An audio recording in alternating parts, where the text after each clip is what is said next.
Hello everyone, welcome to our channel Topical Talks for a new tutorial video. And in this video, we will learn how to fix your walking in Roblox on Roblox settings. Firstly, open Roblox Studio, then head to any game. I'll just go into this game. Now wait for the game to load properly.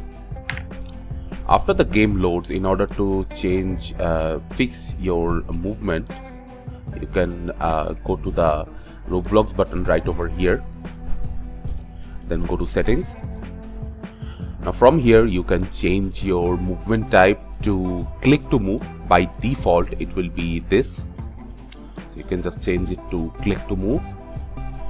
So now if you right click on your screen from your mouse, you will be moving to that direction. Or if you are not comfortable with it, you can just turn on your shift lock key. Now you will be able to move with your mouse movement, meaning you can move your mouse and your character will move in that direction. So this is how you can fix your movement through Roblox settings.